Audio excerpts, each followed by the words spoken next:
पश्चिम बंगाल विधानसभा चुनाव को लेकर असंतुष्ट खेमे से संबंध कांग्रेस नेता आनंद शर्मा के ट्वीट को लेकर छिड़ा विवाद जल्दी खत्म होने वाला नहीं है। आनंद शर्मा के इस ट्वीट को लेकर बंगाल के कांग्रेस नेता अधीर रंजन चौधरी ने जुबानी वार किया। अधीर रंजन चौधरी ने कहा कि पीएम की प्रशंसा में समय बर्बाद न करें।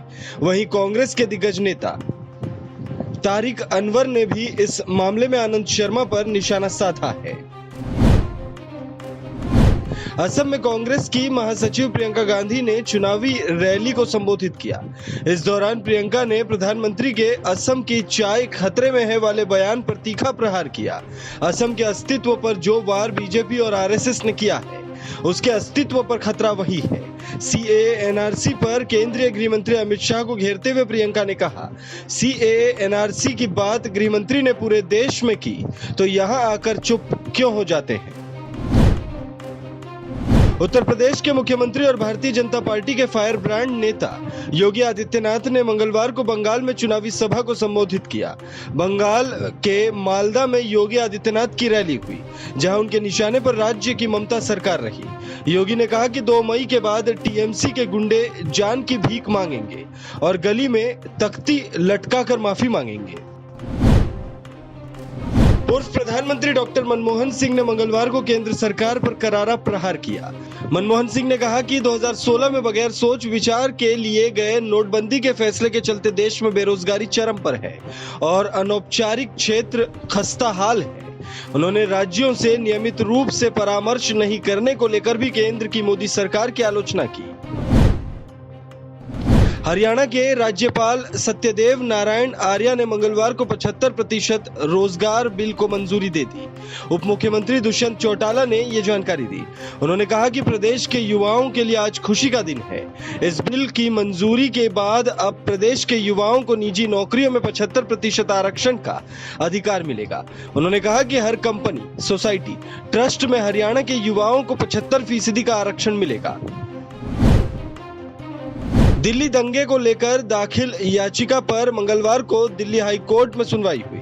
सुनवाई के दौरान कोर्ट ने दंगों को लेकर दिल्ली पुलिस की विजिलेंस रिपोर्ट को कागज का बेकार टुकड़ा करार दिया। दिल्ली हाई कोर्ट ने मीडिया में सूचनाएं लीक होने को लेकर दिल्ली पुलिस को जबरदस्त फटकार लगाई। कोर्ट ने दिल्ली पुलिस के स्पेशल विजिलेंस कमिश्नर को 5 मार्च को पेश होकर सफाई देने के आदेश दिए हैं।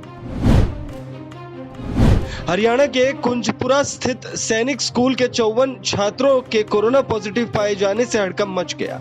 करनाल में मंगलवार शाम तक कुल 78 मामले सामने आ चुके हैं। कोरोना के इन मामलों ने एक बार फिर शासन प्रशासन को आगाह किया है कि लापरवाही भारी पड़ सकती है। सैनिक स्कूल में हरियाणा के अलावा विभिन्न राज्यों के बच्चे पढ़ रहे हैं।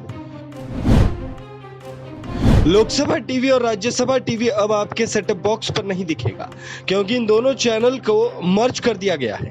नए चैनल का नाम संसद टीवी होगा। इसका मतलब है कि अब दोनों सदनों की कार्यवाही संसद टीवी पर देखी जा सकेगी।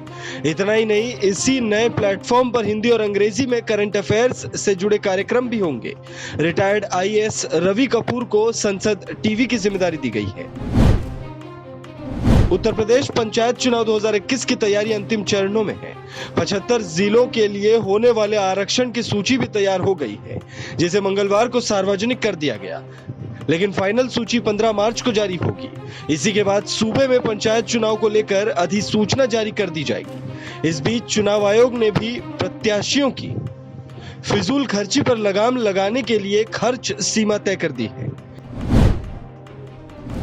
घरेलू और वैश्विक बाजारों से सकारात्मक संकेत मिलने से सप्ताह के दूसरे कारोबारी दिन यानी मंगलवार को शेयर बाजार बढ़त पर बंद हुआ। सेंसेक्स 447 अंक की तेजी के साथ 50,297 के स्तर पर बंद हुआ। वहीं निफ्टी 158 अंक ऊपर 14,919 के स्तर पर बंद हुआ। शुरुआती कारोबार में सेंसेक्स 296 अंक की तेजी के साथ 50,146 के स्तर पर खुला था। वहीं निफ्टी 88 अंक ऊपर 14,849 के स्तर पर खुला था।